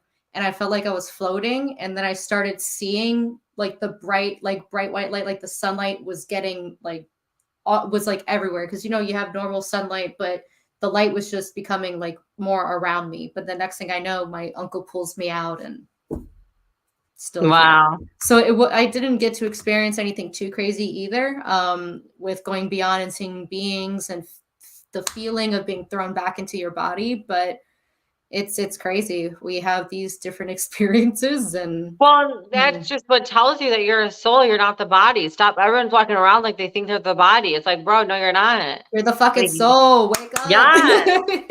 Yeah. Yes. Confirmation everywhere. We do have another question from Karen's, and hopefully I didn't say your name incorrectly. And again, if anybody has a question, please feel free to drop them in. Is Jesus's bloodline real? Thoughts? Oh, absolutely. Absolutely. And it's funny because we are in the very holy season right now. And the holy season meaning that, again, this has nothing to do with religion. This has to do with keeping the way sacred, of respecting source who made all of this. You know what I'm saying? Like, what if you made a whole world and a whole civilization and they never talked to you? I would fucking blow them up. Mm-hmm. You know what I'm saying? So, but thank God I'm not God. So, but I'm kidding, digressing. But what I'm trying to say is that very sacred, very real. And when he came down into form, that's when Lucifer, who was a very high archangel, fell and was like, you're going to go down into form. You're going to go down into what you created. This is crazy. God's gone crazy, and took a third of the angels with him. And that's a lot of reverse consciousness beings that we see who were allowed to then use their intellect and use their power. And again, too, once created, not destroyed. Our source is pure love. Because I asked very clearly, why did you not just destroy Lucifer? Yeah. Why did you not just destroy the devil? We wouldn't have all of this. And what was very clearly shown to my soul was that I am a God of love. I do not destroy my creation. And I also set universal laws. Because again, if we take God and we put him as an intelligent consciousness field who just wants to experience and come in and experience, and it's a biofeedback loop system of got this experience, reported back, got this experience, reported back.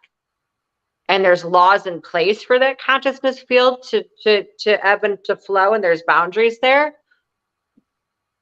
Then you understand where when they fell or when they decided to branch off and to do their own kind of stuff with a reverse consciousness, why we have certain things and why we cleaned up certain things and why we have this polarity that's now coming back into unity. So when he came down here, he wanted to understand what he made. And yes, Yeshua was a person, and yes, he had a personality just like we do. And he showed us that I am a person, but I'm also God. And I'm not saying we're all Jesus, but we all are God in form. Now, that was God himself coming down and creating the personality Yeshua. But God came down many times before with different avatars to experience different things. But that was the first time that he came down into blood consciousness as pure, like pureborn, born into a woman, like full human experience. And when he walked, again, Jesus had to go through his initiation. He didn't start his public ministry till he was 33 years old.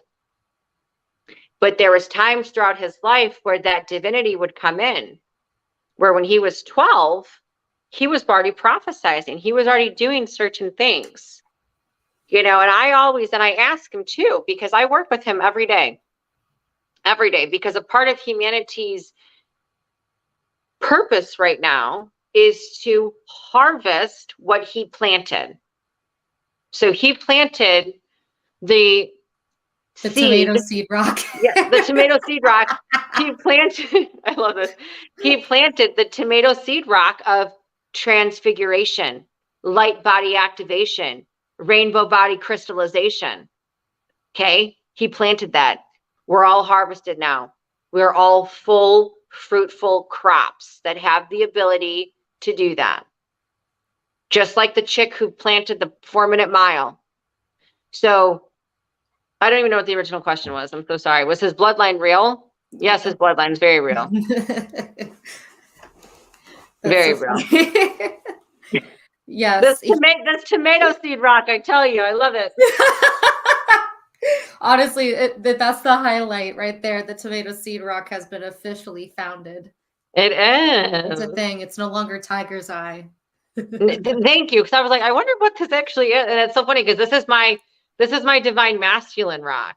And it's so funny when I married my divine masculine and my divine feminine, because my divine feminine is a rose quartz. And when I married them, when I actually finally understood what that was, like my divine masculine showed himself to me and my divine feminine showed herself to me. And then when they merged and married, I was a whole new woman. Like I walked differently, talked differently. Like it was like, that's why it's so important to heal the toxic masculine and wounded feminine, because we're walking around with wounds that we don't even know. And like I said, I mean, so yeah, there's a whole other thing, but. That's funny. It's interesting because like you never would have thought that you would have had these different aspects to yourself. And a lot of people, as you were going back to earlier with the divine masculine and feminine, they take it as a joke. Like they take it into such physical forms, but it's an energy. Mm-hmm. So it's important to work with that. You have to. Everything has it. You know what I'm saying? And you go back to nature and then it comes into it. You know what I'm saying? And the people who still don't believe it, I'm like, well, you must not believe in batteries. Yeah. At that point, there's too much. Even a pen, clicking it, because you got the negative and then the positives on the other end. Yeah. So it's like, come on, people. But I know. At least everybody here is on the same page. Yes. Oh, yeah. So I did have one quick question though, because we lost a little bit of time, but it's okay. I'm gonna have to bring you on again in the future. Yes, absolutely.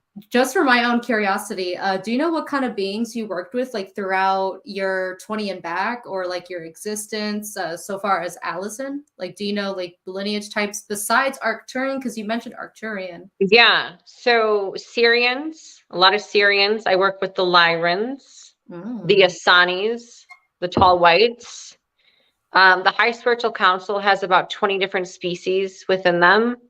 And then a lot of the elementals and the diva kingdoms, like the nature spirits. I was just up on Turtle Mountain on Thanksgiving, and Bigfoot and their whole family was there and sat with me in ceremony. So, I Oh, mean, yeah. So it's a lot. And that's one of the things too, is that it's so, once you're active and you are, again, coming back to self-mastery, it's because you emanate at a frequency where they feel comfortable. They feel comfortable to come around you and to be with you. So absolutely. oh, I love this. I know, Um, they were so loving. It was so beautiful. And it was like one of the best, like, I did not go home for Thanksgiving and I didn't go to my Earth family. And I just was by myself, wasn't by myself, but I hiked up and I sat in a very sacred place. And it was just phenomenal to be with them and to celebrate true gratitude, because that's another thing too, is like, we have to be great because they're not seen, and they live on this planet, and there's a lot of like elementals and fairies and the whole gnomes and forestry kingdom, and then inner earth ocean kingdom. Like, they're holding frequencies to help what we are doing to help the balance. So it's like, we have to really not only be grateful, but we have a responsibility. If you are an awakened human being, you have a social responsibility to keep your energetic field clean, to keep your pillar of light on, and to respond with love. And don't react, because when you react, you create parasitical thought forms that just grow. You blow up a balloon we don't want. yeah, So it's like, and it's hard. it is. It is. It is sometimes, yes. It's hard to keep that. Yeah. Balance. I know. That's why, like, when I wanna like Kali Ma, like goddess Kali or Sekhmet, and just like rip heads off, I'm like, okay, I'm just gonna violet flame burn everybody. I'm literally emanating the sun, and I do. I literally, like, and that's why I'm just like, I'm not gonna address your human self right now. I'm Mhm. gonna talk to your soul. And I literally look 3 feet above them, and and they're like, but then it just dissipates. So we can address it, but let's multidimensionally address it. Let's Yeah. not physically address it, you Yeah. know?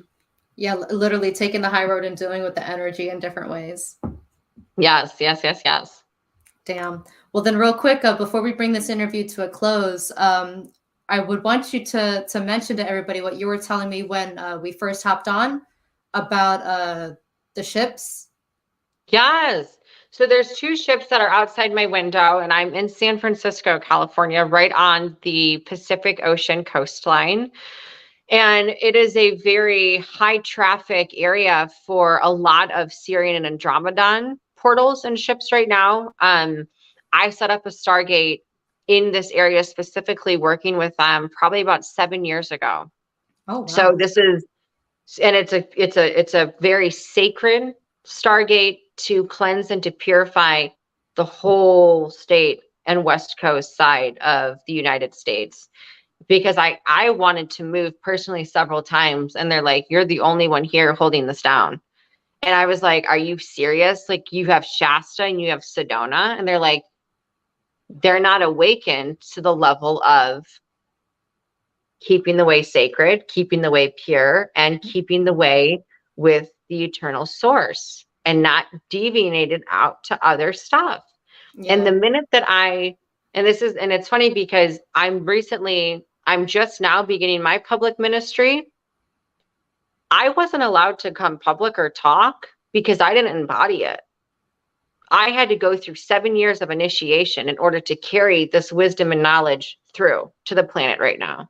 Wow. And the reason why certain people who had the opportunity to step up and who didn't was because they have that egocentric activated, where they're going to say, I'm your healer, I'm your guru, this is the way, and put their spin on the truth.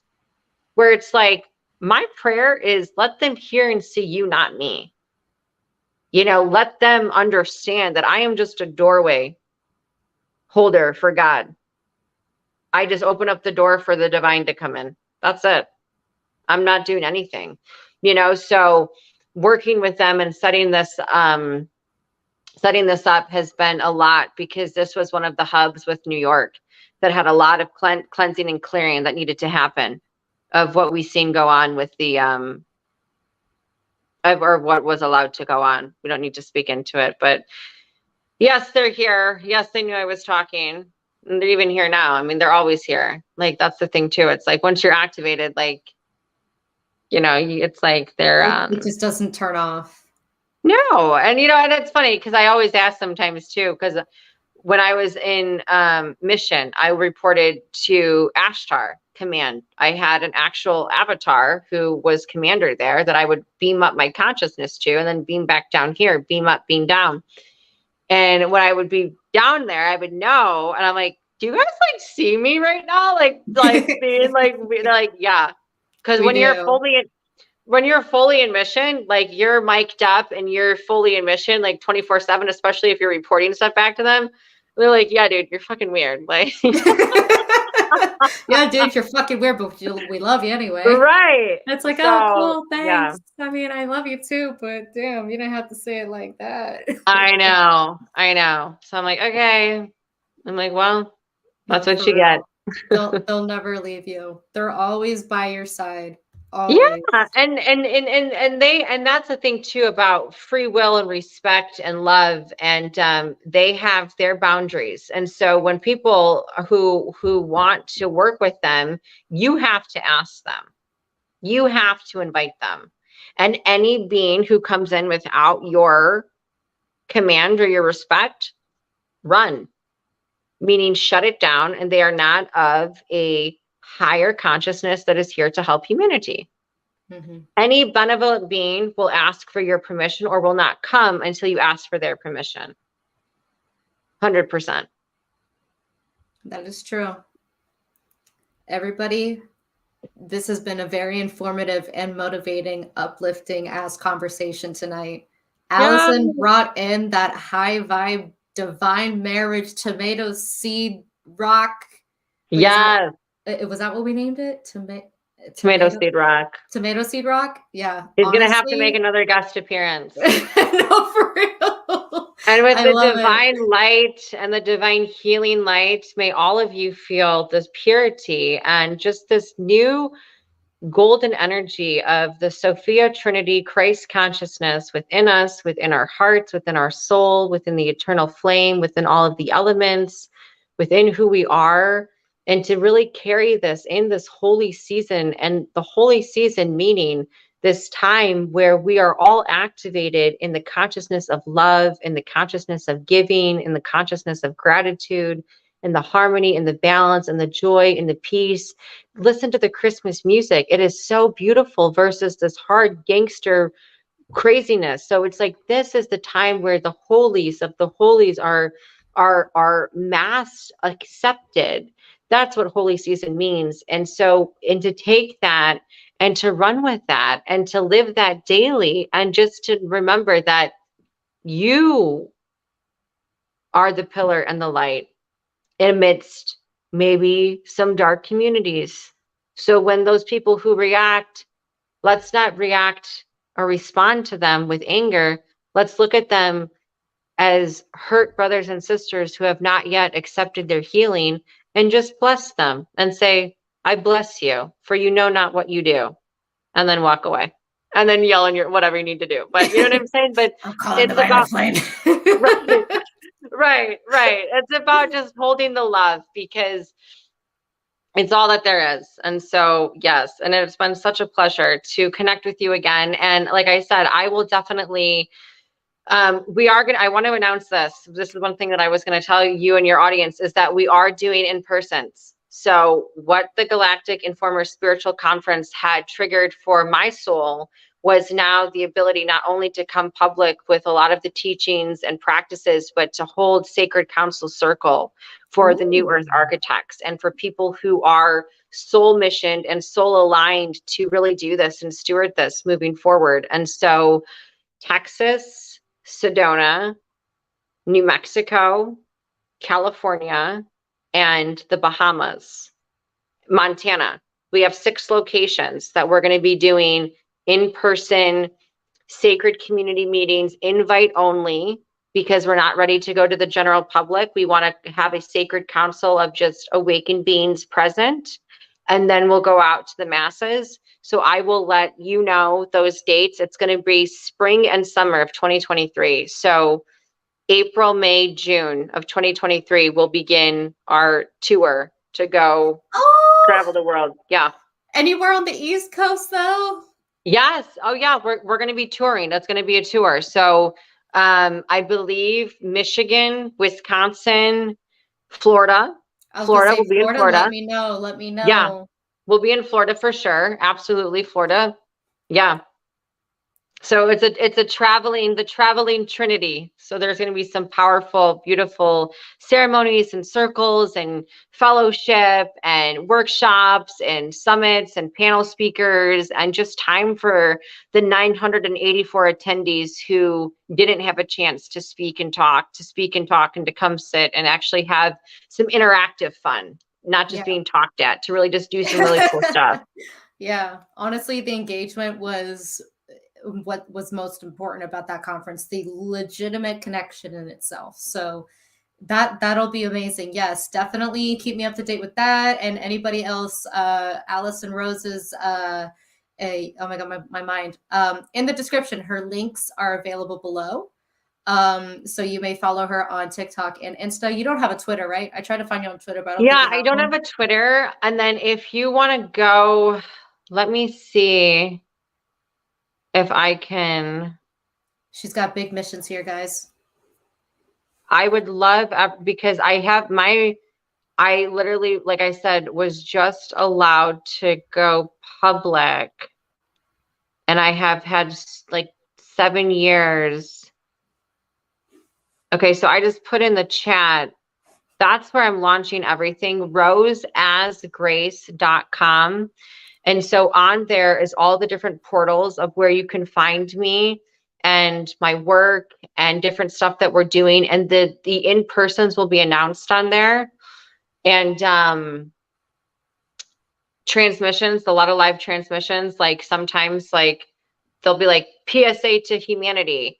And so I'll just record it and then I'll be doing the live transmissions on there. So all of that stuff, like if that's the main hub, but I am on Facebook, Instagram, and TikTok. So add me, find me. But yeah, just it's a time, and as my lights dimming in my apartment, because we had the sunlight earlier, but I'm like 1980s, like what is it, the 1600s? I'm like by candlelight. No, I'm oh my god, that reminds me, when Hurricane Irma was around, I was in college, and of course the power goes out, and me and my engineering degree dead ass doing math by fucking candlelight. Yes. It's terrible. You have to. But no, so you guys can find me on there. And like I said, I think the best place is just to be, that main hub is kind of where I will post everything that's happening. But yeah, it's time. And like I said earlier in the live, it is really about, who's going to continue to show up. And it's like, for me, I think the in-persons are where it's at. But in the meantime, virtual communities, and I think too, like when I do a live Wednesday in my Facebook group, like I have a private Starseed group. Erica's in there. I'll send it to you too. Oh, okay. Yeah. It's called Becoming the Cosmic Human. So, okay. And it's just for people who, and at this point, it's not going general public, because we have to ground the frequency and then we can go out. Because if I have one little candle and then I have 100 people who are all candles, then I can go out into the world and then we can ablaze that. Like there's no more solo journeys. Solo journeys are done. Yeah, absolutely. Especially with the grid work that's been going on. Like, my God, I cannot talk tonight. For what I've been talking about lately to everybody here, that it's important to go out around in public and just simply be. It's okay to be spiritual in public. If you want to lay in the fucking grass and roll around like you're a dog, go ahead and do it. If you want to sit, put your feet in the dirt, do it. You have to do it in front of other people, because even though it may seem weird to them, it sparks something within them. People have lost touch with Earth. And honestly, the tour that you're going to be doing, Alison, that's amazing, because we need that. We need people to start going out in public, especially tours, going from city to city. And for me, like I said, if anybody's near Tampa, again, feel free to hit me up. And Yeah. we've been doing public stuff ourselves, slowly but surely. You know, it starts small, but it grows big. You have to, because Yep. again, it's keeping the way sacred. Yeah. And when you are authentic and you are embodied, whether or not humanity recognizes that, it wakes something up within them. Just like, for example, if you go into a gym, you're a little nervous, but you see someone acting a fool, it makes you feel a little comfortable so you don't feel so dumb.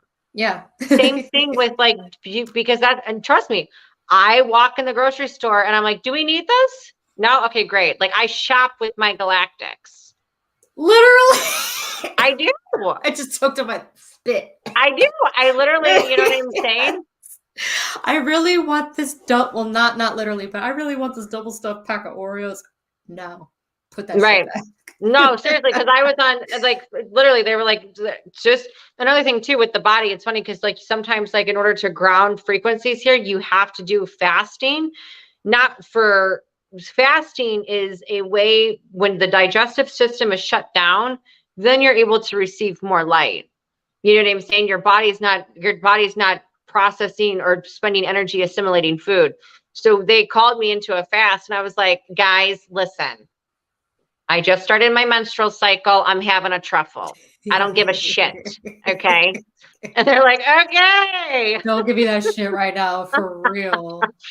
It's funny. No, but it's funny. But that's the thing too. They have a sense of humor. So.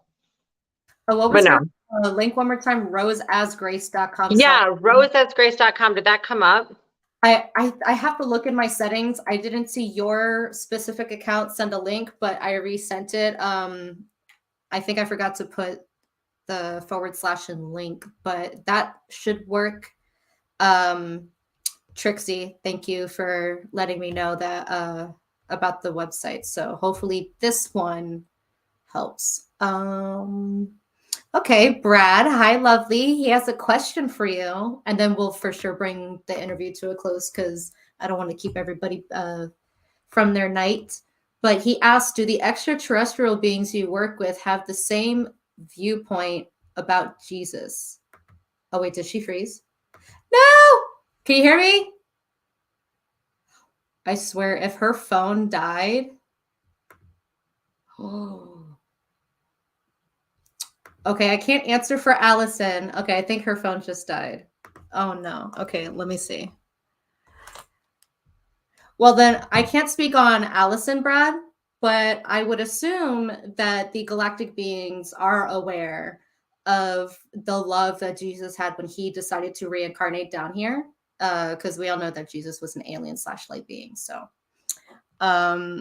let me ask her if she's going to be back, but if her phone's dead, then I will go ahead and oh wait, now she's back. Hey, I'm so sorry. Yay, I literally beeped over to grab this link, and I was like, I was talking to you, and I was like, hey, wait, what were you searching on? And then like I didn't hear anything. I was like, oh my God, Allison, like that's one fun. Like the funniest thing is that as like galactic as I am, when it comes to technology, I don't do anything. We're used to more advanced technology, girl. My job, the computer program I'm using for my freaking job.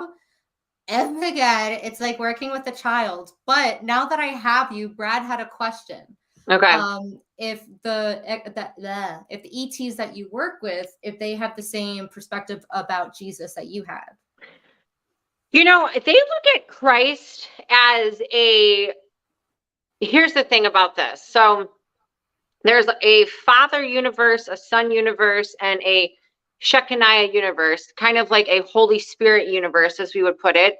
So we're in a sonship universe. So that's why even when we were created and going through certain programs, yes, we had the original DNA from the Adman, Kadmon divine seed, but we were allowed, and we had different Elohai and angelic beings come in and were creator gods, or, you know, use that. So they look at Jesus as a divine,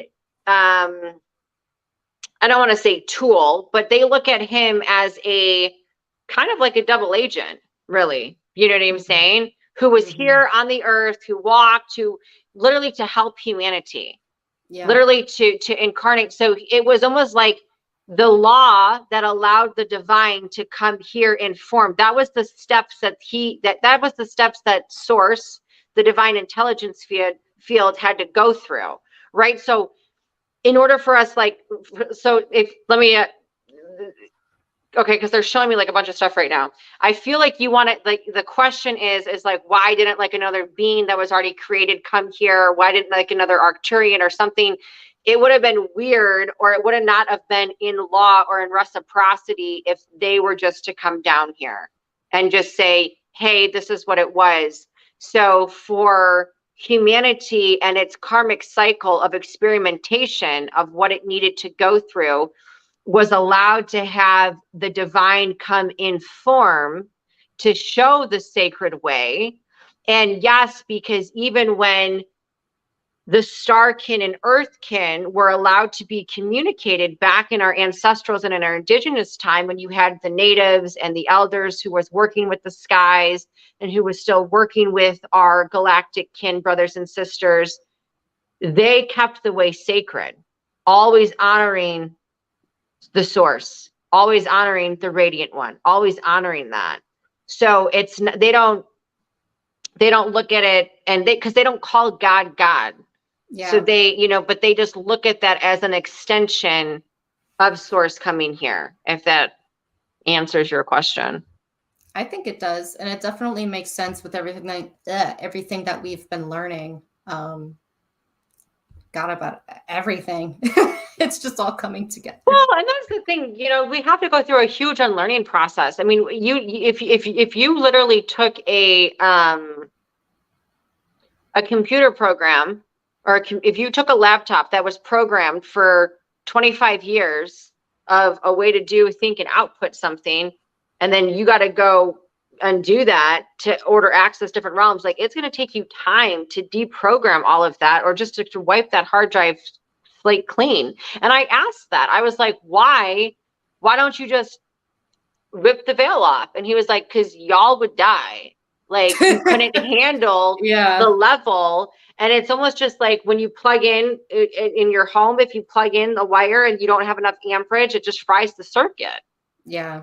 So there's laws that we have to understand. Do you know what I'm saying? And also too, the tomato wanted to be in the ground. It wants to chill with the soil for a little bit. It wants to hang out with some worms and some ladybugs and enjoy the process of growing a stalk and making a fruit. We have to enjoy the process. And I think that lessens the and the of life, when it's like, hold on, I'm here to experience and enjoy this. I'm here to experience and enjoy this. We have to remember that we're the avatar. We are. The immortal's in control. And it's not God, it's us. It's our soul. You know what I'm saying? So it's like, if we can just kind of like level up for a little bit and have fun, it makes it easier to be here. It does. And then the rest of the journey will be easy to carry on out, right? Yeah.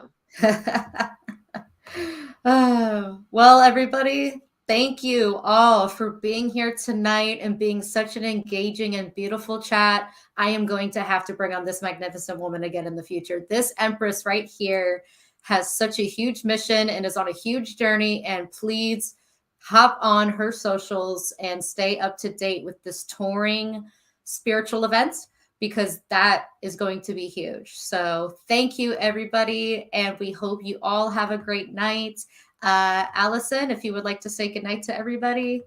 Yes. And may everyone be blessed, and may the divine, who is always with us, always present, just fulfill all of us with pure abundance, pure love, pure joy, to ignite the divine child within us, and to really allow the human brain and the human mind to comprehend all that was discussed, and to walk as the beacon of lights, completely just illuminating the sacred way, and to be in form as you, even though it's crazy sometimes. We love you and we thank you, and so much fun being here.